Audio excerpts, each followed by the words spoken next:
Hoje a gente vai começar um estudo interessante aqui no canal do livro Elucidações do Além, do Ramatiz, tá? Já li esse livro faz tempo e eu acho que é um modelo interessante para a gente trazer aqui para o canal, porque ele é um livro de perguntas e respostas. Então, a gente consegue ler e discutir sobre alguns assuntos. O primeiro assunto que eu resolvi escolher foi sobre os chakras, né? Então, o livro aqui se chama Elucidações do Além, né? Tá na 11ª edição. Ele é uma obra psicografada, tá? Pelo Hercílio Mais. Tem uma foto aqui do Hercílio Mais, se você quiser dar uma olhada. Ele com suas filhas aqui, né? Fala um pouco sobre o Hercílio aqui. Ele é o médio do Ramatiz. Ele nasceu e viveu em Curitiba, Paraná, por 80 anos. E de 1913 até 1993, completou 3 anos no curso de medicina, que interrompeu por razão de saúde, né? Ele veio a se formar posteriormente em Direito, e a profissão que ele cedeu até o fim da carreira foi, paralelamente, a de contador, né? Aos 30 anos, após ver aflorar sua mediunidade, teve contato com Ramatiz, com o qual possuía laços espirituais em remotas eras. Ou seja, ele, em outras encarnações, ele tinha laços espirituais com o próprio espírito do Ramatiz. Tem um pouco mais de informação. Inclusive, o espírito de Ramatiz, ele é um espírito hindu, né? Então, ele tem muitas coisas hindus aqui.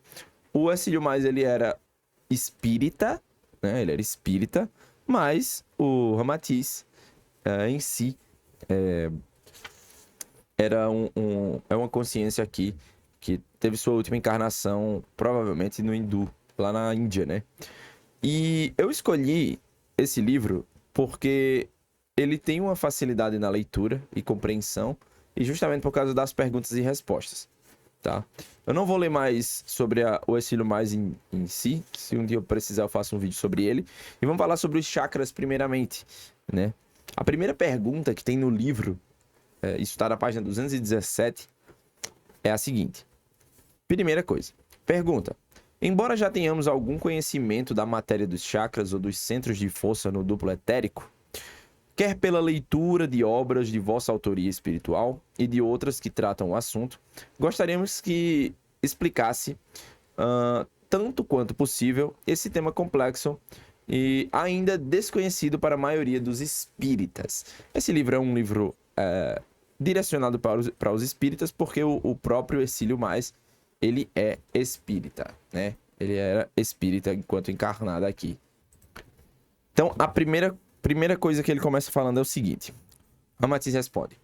Embora para alguns neófitos espíritas, o problema dos chakras ou centros de forças etéricas ainda signifique assunto controverso e algo duvidoso, o certo é que os hindus, os egípcios, os caldeus e outros já trataram dessa matéria antes mesmo da era cristã. As estátuas de Buda, que viveu 600 anos antes de Cristo, principalmente ao do Todaiju, em Nara, no Japão, erigida em 749. Eu não sei se era erigida ou era erguida, né? Às vezes esses livros eles têm alguns problemas na escrita, né? Já vi isso em diversos livros. Não sei se é o caso desse aqui. Aparentemente é, né? Já apresenta o iluminado instrutor espiritual da Ásia com o chakra coronário, situado no alto da cabeça. Vamos ver isso daqui que ele falou, né? Ele fala que é o seguinte. A estátua de Buda, que viveu 600 anos de Cristo, e principalmente a de Todaiju. Todaiju, a gente vai ver juntos quem foi, eu não conheço, né? Em Nara, no Japão. Ele fala que ela já apresentava ali o chakra coronário na própria estátua. Ah, tá. Eu já vou mostrar para vocês agora. Realmente, se a gente olhar a estátua, ela tem o chakra coronário. Vou mudar aqui de tela para vocês. E veja só. No centro aqui, ó, dá para ver claramente, né? Deixa eu colocar aqui. Chakra coronário.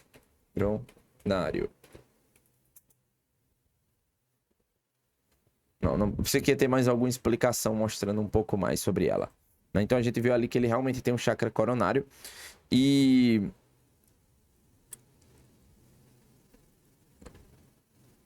Tá, tinha me perdido aqui. Já nessa parte aqui, ele diz o seguinte, que olhando de perto, né? No centro da testa dele, se você prestar atenção, isso daqui seria uma grinalda. Se refere a isso aqui como uma grinalda de chamas esculpida na pedra, significando a união das forças espirituais do mundo superior com as energias do mundo físico em evolução. O conhecimento dos centros de forças etéricos, portanto, remonta de longos séculos, né? Pois os hierofantes, clarividentes, egípcios e hindus sabiam julgar a capacidade dos seus discípulos e adeptos pela simples visão da transparência, colorido e da extensão do diâmetro de cada chakra do duplo etérico, os quais se apresentam como espécie de redemoinhos, né? Eles definem os chakras como centros energéticos que ficam sempre girando em movimento. Até porque energia, ela não existe energia parada, né? Então, sempre em movimento. Ele diz aqui... isso é resultante de um choque das energias etéricas do mundo superior. Quando entram em contato turbilhonante com as forças etéricas agressivas e vigorosas do plano físico, no encontro das energias sutilíssimas, descidas do alto, e das forças primárias que sobem da terra, carregadas de impurezas próprias do mundo animal, instintivo, resultam os chakras, ou motos vorticosos. Eita, esse nome é interessante para mim, eu não conhecia esse nome também, e vamos colocar para ver o que aparece. Motos morticosos. Vou dizer para vocês que não é morticosos, é vorticosos, né? Não apareceu nada. Não apareceu nada. Motos vorticosos. Ele tá dizendo que existe esse termo para os chakras, né? Até agora eu não encontrei nada aqui na internet. Se você colocar tudo escrito aqui, ó. Se você só digitar motos vorticosos, vai aparecer uma moto aleatória aqui. Mas se você colocar ao lado chakras, aí sim aparecem os centros energéticos em imagens assim. Tá? Então esse termo morticoso talvez seja de alguma coisa em específica, né? A expressão motos vorticosos, chakras, refere-se aos chakras como vórtices, rodas de energia em constante movimento no corpo etérico ou perispírito, como ele falou aqui, né? A palavra moto ou movimento indica o dinamismo, ou seja, esse motos vorticosos quer dizer que são rodas em movimento constante, né? Que são círculos... Então agora faz sentido. É o significado da palavra em si, né? Então, continuando aqui, temos mais algumas informações interessantes. Elas são espécies de discos giratórios etéricos em alta velocidade. Então, todos os nossos chakras, eles ficam girando em movimento constante no nosso duplo etérico. Óbvio que não é no corpo físico, né? Isso é muito interessante. O fenômeno é algo semelhante ao que acontece na atmosfera do orbe. Quando as correntes de ar frio, que descem das nuvens, pejadas de água, entram em choque com as correntes de ar quente, que sobem da crosta terráquea, resultando em redemoinhos de vento ou tufões. Os chakras, quando observados de perfil, em seu veloz funcionamento, né? Se olhar de lado aqui os chakras, assemelham-se com verdadeiros pratos ou pires de energia turbilhonantes com características de depressão no centro. Visto de frente, lembra um movimento vertiginoso das hélices de avião. Tipo, se você olha ele de frente, ele parece um avião. Se você olhar de lado, ele parece um pires. É uma boa forma da gente pensar como seria, né? Já que eu, por exemplo, eu não tenho clarividência, então nunca vi um chakra na minha vida, né? Mas continuando aqui, mas despendido cintila... Puta que... Pera aí, galera, deixa eu ver. Ok, essa parte é interessante. Por causa desse movimento que ele tem, o prana que tá no ar, a energia ali do ar, aquela energia que a gente respira, né? ela começa a gerar cores. Como vocês sabem, os chakras, eles possuem cores, né? E elas derivam do prana ou da vitalidade que irriga esses centros energéticos. E se decompõe no modo prismático, né? Geralmente no modo prismático vai gerar algumas cores bem específicas. Né? Nas criaturas superiores, os chakras em funcionamento giratório lembram o beija-flor imóvel, no espaço, sustentado na sua incrível façanha vibratória pela dinâmica veloz de suas asas, como centros ativos situados no duplo etérico, entre o corpo físico e o perispírito. Então, os nossos centros energéticos, eles meio que ficam um pouco para fora, entre o nosso corpo físico e o nosso corpo energético ali, né? O nosso corpo astral, né? Quem tem a capacidade de clarividência vai conseguir ver, enxergar isso daí. Igual as formas pensamento também, né? Só quem tem clarividência consegue enxergar as formas pensamento. O interessante é que aqui ele falou: nas criaturas superiores, os chakras em funcionamento giratório lembram o beija-flor imóvel, no espaço, sustentado na sua façanha vibratória pela dinâmica veloz das suas asas como centros ativos, situados no duplo etérico. Eles aurem as energias sutilíssimas no mundo espiritual superior e as caminham para o corpo físico, fundindo-as com a vitalidade ou o prana astral.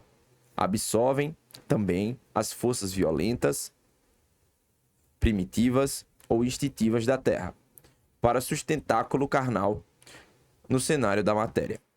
À medida que o espírito vai plasmando o seu corpo de carne, seguindo o gráfico ou o molde pré-existente do seu perispírito, o duplo etérico também vai se formando pela exudação do éter físico e consolidando-se como fiel intermediário das sensações físicas para o mundo oculto e deste para a consciência física. Pouco a pouco, os chakras ajustam-se, progridem e se desenvolvem à altura dos principais plexos nervosos do homem e são classificados em conformidade com a região do organismo físico, onde eles situam-se como seja o cardíaco, à altura do coração, o laríngeo, sobre a garganta, o esplênico, situado acima do baço físico. Eles giram como ponteiros de relógio da esquerda para a direita, situando, no caso eles giram da esquerda para a direita, né? Interessante. Olha só que interessante. Situando-se a 6 ou 7 milímetros da superfície do duplo etérico. Então, tem uma distância bem pequena, né? Bem pequena mesmo, tipo assim, em relação ao duplo etérico nosso. Eles são centros humanos, responsáveis pela irrigação da vitalidade e ainda desconhecido da ciência acadêmica. Ao captarem o prana, que é o combustível essencial da vida, sem eles, o espírito não poderia exercer o seu controle e sua atividade sobre o corpo físico, nem tomar conhecimento das sensações vividas pelo mesmo, pois eles transferem à região anatômica correspondente cada decisão assumida pelo espírito no seu oculto. Cara, é como se não, né? Os nossos centros energéticos, eles são diretamente ligados às nossas funções, né? Eu tenho até outro livro aqui que fala sobre chakras. Quer dizer, eu tenho alguns, né? Eu não li todos. Esse aqui foi o único livro que eu li que dava uma abordagem inicial muito grande sobre os chakras. Mas esse livro aqui, ó, inclusive é um livro Rosa Cruz. Eu já fui da Rosa Cruz por um tempo, mas não continuei por enquanto. Não voltei para Rosa Cruz. Que se chama Glândulas, o Espelho do Eu. E aqui você encontra... É um livro antigo, eu achei num sebo, quando eu morava em Petrolina. E esse livro, ele fala um pouco sobre chakras, só que por outra visão. É uma visão de um médico explicando os chakras juntamente com a explicação de cada órgão. Então tem aqui as gônadas, 2 tipos de glândulas, menopausa, puberdade, genes, hormônio. Aí, o pâncreas, funções exócrinas, explica tudo, né? Tudo sobre cada coisa. A pineal, o hipotálamo, pituitária, o timo. E aí ele faz algumas ligações, né? Fala um pouco sobre os chakras também por aqui. Para dar um resumo sobre esse livro aqui, Glândulas do Espelho do Eu, é o seguinte. Os Rosacruzes vêm afirmando há séculos que as glândulas agem verdadeiramente como guardiães da vida dos seres humanos. Elas são os instrumentos de intercomunicação ou transmutadores entre o eu espiritual divino, cósmico e o eu terreno físico. Nenhuma parte da composição espiritual ou física do homem pode estar em desarmonia com o ritmo cósmico sem causar reações ou manifestações emocionais e fisiológicas prejudiciais. Para que qualquer pessoa se beneficie do estudo cuidadoso das glândulas do corpo humano, não é necessário que se torne misticamente inclinado ou voltado ao estudo de temas místicos, espirituais ou religiosos.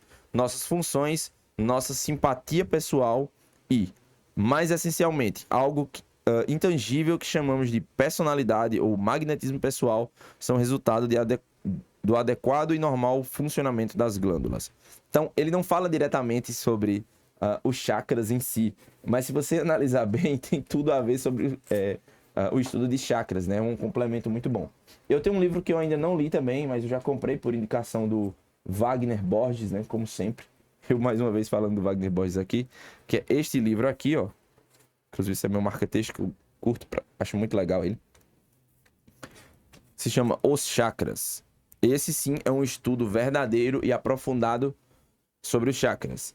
E eu vou mostrar para vocês um pouco. É do Charles Webster Leadbeater. Já falei sobre ele aqui no canal. Chakras são os centros magnéticos vitais, que fazem parte da natureza oculta do ser humano. O seu estudo é deveras proveitoso e fascinante. Despertar e ativar sucessivamente cada um dos 7 chakras, pela meditação e força de vontade. E segundo o método seguro e indicado pelo autor, é abrir-nos as portas para um novo mundo, até que fechados em nosso interior. Este livro ensinará aos leitores a desenvolver progressivamente os seus centros magnéticos vitais, o que lhe proporcionará uma vida mais completa, mais feliz e espiritual, né? E o livro não é grande, tá? Mas é um livro de estudo, né? Ele tem vários símbolos dos chakras, é muito interessante. Então, o livro do Ramatiz, ele dá uma introdução sobre os chakras muito interessante, né? Você já consegue ter uma base de como é que funciona. Veja que ele tem ótimas imagens, tá? Vou deixar todos esses livros na descrição. É óbvio que esse Glândulas Espelho do Eu seja um pouco difícil. Inclusive tem aqui a foto do chakra do baço, ó. O Charles Webster Leadbeater, ele tem muito isso de... como ele era clarividente, ele conseguia fazer desenhos representando cada coisinha que ele tentava descrever, desde formas, pensamento, chakra do umbigo e chakra do coração. Legal, né? Muito legal. Tudo que a gente tava falando aqui. E aqui tem algumas visões específicas, ó, de cada chakra e como eles funcionam nos nossos órgãos. Chakra laríngeo, né? Diz que quem trabalha com comunicação desenvolve bastante o chakra laríngeo. Chakra frontal. E aqui tem cada coisinha sobre cada um deles. Se, caso for possível, eu vou trazendo algumas coisas a mais. Existe uma próxima pergunta no livro aqui do Elucidações do Além. E continua o assunto sobre os chakras. Esse vídeo já está um pouco longo. E eu vou deixar para um próximo vídeo, tá? Espero que vocês tenham curtido. Talvez tenha ficado um formato interessante. Esse canal aqui é um canal voltado para estudo. Então, todos os vídeos que eu tenho feito são de forma... eu ligo a câmera e tento falar as coisas que eu sei sobre certos assuntos espiritualistas, em geral, que eu estudo. Compro bastante livro, né? Comprei recentemente o livro novo do Wagner Borges. Não li ainda. Caramba, eu compro os livros, mas nem tenho tempo para ler, né? Mas tá por aqui. Estudos, vou trazendo os estudos aqui pro canal também. Só assim eu me incentivo também de ler, né? Tem muito conteúdo aqui para fazer. Espiritualidade tem muito conteúdo para se falar. E quem se identificar, fique por aqui que teremos mais vídeos como esse, tá? Vou deixar alguns recomendados aqui no card que eu já fiz, inclusive do Charles Webster Leadbeater e de outros conteúdos, tá?